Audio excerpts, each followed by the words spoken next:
আজ খুব সহজে বলা হয় মুঘল মানেই হিন্দু নিপীড়ন। কিন্তু ইতিহাস কি এতটা সাদা কালো? নাকি আমরা শুধু এক দিকটাই শুনতে অভ্যস্ত? চলুন পুরো ভিডিওটা দেখি। মুঘল আমলের প্রশাসনে হিন্দু রাজা, জমিদার, সেনাপতি সবাই গুরুত্বপূর্ণ ভূমিকা পালন করেছেন। আকবরের দরবারে সবচেয়ে শক্তিশালী সেনাপতিদের মধ্যে রাজপুতরাই ছিলেন অগ্রগণ্য। এটা কি নিপীড়নের ছবি? হ্যাঁ, ইতিহাসে মন্দির ভাঙার ঘটনাও আছে, কিন্তু সব ঘটনাই ছিল রাজনৈতিক সংঘর্ষের অংশ, ধর্মীয় যুদ্ধ সব ক্ষেত্রে নয়। একই সময়ে ইতিহাস বলে মুঘল শাসকরা বহু মন্দিরে ভূমি, অর্থ ও অনুদানও দিয়েছেন। এই তথ্য কল্পনা নয়, দলিলেই লেখা আছে।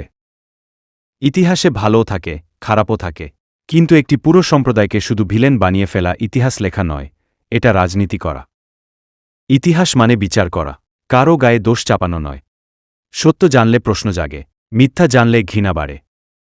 আপনি যদি চান ইতিহাসকে বুঝতে প্রমাণ দিয়ে, আবেগ নয় তথ্য দিয়ে, তাহলে ভিডিওটি লাইক করুন, আপনার মতামত কমেন্টে লিখুন এবং এমন বাস্তব, যুক্তিভিত্তিক আলোচনার জন্য চ্যানেলটি সাবস্ক্রাইব করুন।